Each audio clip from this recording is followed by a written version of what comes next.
We have just looked 3 weeks at a series of talks called Peace, where we looked at faith, anxiety, and mental health. And I love that as a church we talk about mental health and anxiety, and we always say, we want to be open and honest, and we don't just want to build up a facade of pretense, but we just want to struggle together and help each other in the struggles that we have in life. And so that's why we had this series. And after the first talk of the series, Stephen came up to us and he said, you know what, I got a story to tell that I would like to share. And so here you are. Thanks so much for being here, Steve. Can we give a hand for him? Thank you.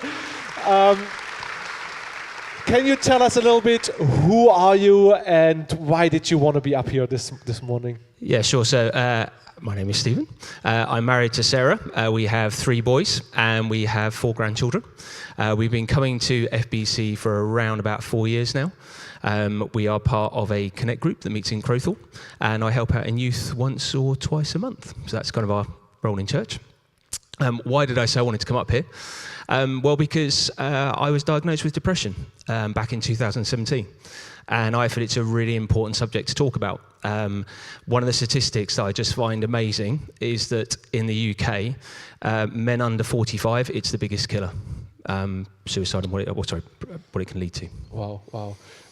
Thank you so much for sharing your part in that. Can you tell us, if you say you struggle with depression, I know it's often hard to grasp even what that means and what that is. So what would you say, how is depression different than just having a bad day? Yeah, it's a really important question, because I think a lot of people think depression is you're just having a bad day. It's just, almost pull yourself together when you're just having a bad day. And we do have times in life when that can be true, that it can just be a bad day. Depression is much more than that. Depression is more of there's a complete lack of joy in anything. So it's kind of like time with family, time with friends, doing things you used to enjoy, just aren't joyful any longer. Just a complete lack of joy in anything at all. And so really that for me is when I knew I needed to do something about it. So when I was diagnosed, I walked out of work because I just couldn't cope any longer, and started to realise it was that complete lack of joy in anything. Okay, and can you tell me a little bit about your journey? So where you're at, how you're helping yourself or how you're being helped? Yeah, sure. So a few times during the talks that we've had, it's been said that depression is a medical condition. And I think the first important thing is it is a medical condition just like any other. And so the first key thing is to get help with that, like you would with another medical condition. Maybe as a bloke particularly, we are bad at doing that for any medical condition, but it is a medical condition. Go to your doctors and get some help. That's the first step. I think a second step is then thinking, well, what can help you individually?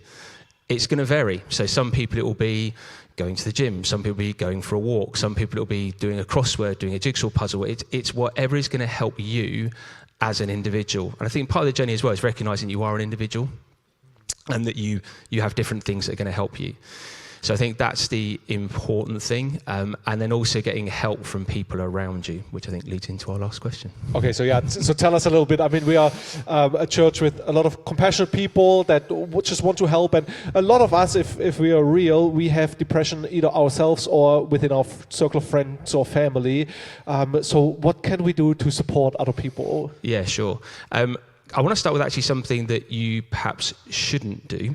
And there's 2 things really. One is I think, particularly if you are a follower of Jesus, you call yourself a Christian, it's very easy to go in and say to somebody that God will never give you more than you can cope with.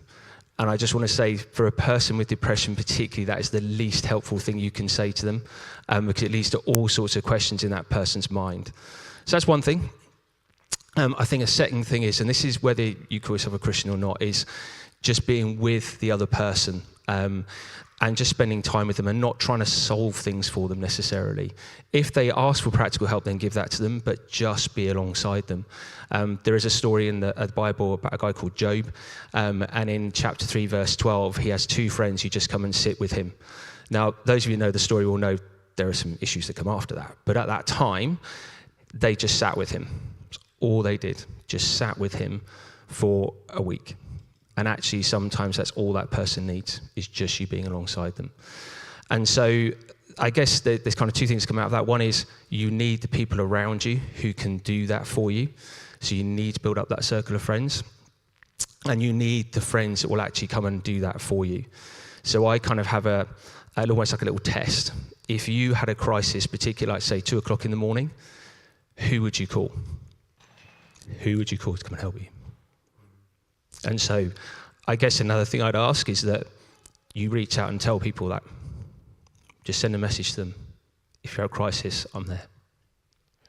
Perfect, amazing. Those are really good and helpful things. Thank you so much for sharing those, Stephen. And I really appreciate you being up here and being an example of what we want to be in this church, right? Open and honest and trying to support each other in the difficult things in life. So can we give another hand for Stephen? Thank you so much.